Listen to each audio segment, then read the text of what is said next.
दफ़ा हम लड़ रहे थे मोकामा में, उसके बावजूद भी हमने इतना दूरी तय किया है। इस चुनाव के बाद से हम लोगों को और भी पता चल गया है, जब सरकार मिस हैंडलिंग भी करती है, सरकार अपने पावर का दुरुपयोग करती है।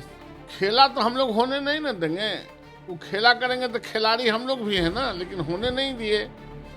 लेकिन इन लोगों का पूरा मिस हैंडलिंग रहता है, पूरा प्रयास रहता है, वो चलने वाला नहीं। नमस्कार, आप देख रहे हैं न्यूज़ नेशन में आपके साथ अभिजीत सिंह। बिहार में 2 सीटों पर उपचुनाव हुए थे और जहां मोकामा में आरजेडी की जीत हुई और बीजेपी के गोपालगंज में जीत हुई है। इसी बात करने के लिए हमारे साथ हैं बीजेपी के एमएलसी नवल किशोर यादव। सर, गोपालगंज में वोटों की मार्जिन ज़्यादा नहीं रहा। गोपालगंज में भी वोटों का मार्जिन ज़्यादा नहीं रहा और मोकामा में भी मार्जिन नहीं रहा। उपचुनाव था, उपचुनाव के प्रतिशत, वोट के पोल होने का प्रतिशत भी कम था। और उपचुनाव तो अक्सर सरकार के होते हैं, उनको 5,000-7,000 वोट का बेनिफिट मिलता है उपचुनाव में। उसके बावजूद भी दोनों जगह उनको हम लोगों ने नेक टू नेक पहुंचाया, गोपालगंज में चुनाव जीते। और पहली दफ़ा हम लड़ रहे थे मोकामा में, उसके बावजूद भी हमने इतना दूरी तय किया है। इस चुनाव के बाद से हम लोगों को और भी पता चल गया है, जब सरकार मिस हैंडलिंग भी करती है, सरकार अपने पावर का दुरुपयोग करती है। 7-7 पार्टी मिलके चुनाव लड़ रही थी, उसके बावजूद भी शिकस्त दिए हैं। गोपालगंज में हम चुनाव जीते हैं। और जो उनका नीतीश कुमार के उम्मीदवार लड़ते थे मोकामा में अनंत सिंह से, वो जो वोट आता था और आज का वोट में बहुत फर्क है। हम लोगों ने बहुत उस अंतराल को समाप्त किया है। ये हम लोगों की खुशखबरी की बात है। आपने बोला था कि पावर का मिसयूज करते हैं सरकार। क्या पावर का इस पर मिसयूज हुआ है कहीं?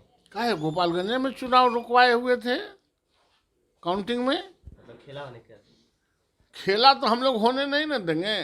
वो खेला करेंगे तो खिलाड़ी हम लोग भी हैं ना, लेकिन होने नहीं दिए। लेकिन इन लोगों का पूरा मिस हैंडलिंग रहता है, पूरा प्रयास रहता है, वो चलने वाला नहीं है। लेकिन राजद का कहना है कि गोपालगंज भी हम ही जीते, क्योंकि देखते हैं वोटिंग का मार्जिन ज़्यादा नहीं रहा था। वहाँ सहानुभूति वोट के कारण वो बीजेपी जीती है। यहाँ मोकामा में कौन सी हल है? यहाँ सहानुभूति नहीं था। जेल गए थे, सन्यासी थे, तो वहाँ भी जो स्थिति गोपालगंज में वो कहते हैं, वही मोकामा में भी था। 7 पार्टी के खिलाफ चुनाव लड़के उपचुनाव में भी उनके कलेजा पर मूंग के दाग लड़ रहे हैं। वो सामने नज़र मिला के खड़ा नहीं हो सकते हैं। यह हमारी जीत है।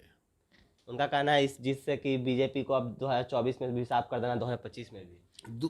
आज तो वो साफे नहीं कर सके। 2024-25 में इनको हम कहीं रहने ही नहीं देंगे।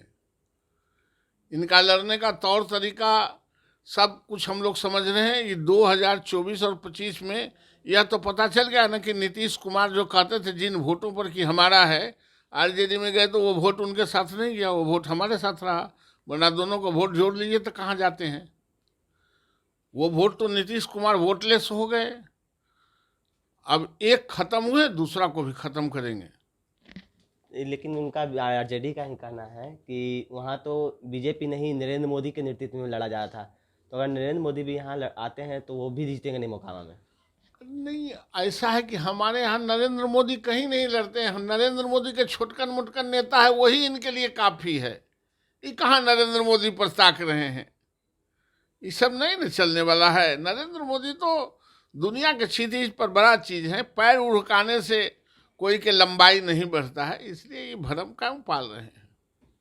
चलिए, ये थे हमारे साथ बीजेपी के एमएलसी नवल किशोर यादव। इन्होंने तमाम सवालों को जवाब दिया। ऐसे तमाम खबरों के लिए बने रहे न्यूज़ नेशन के साथ। नमस्कार।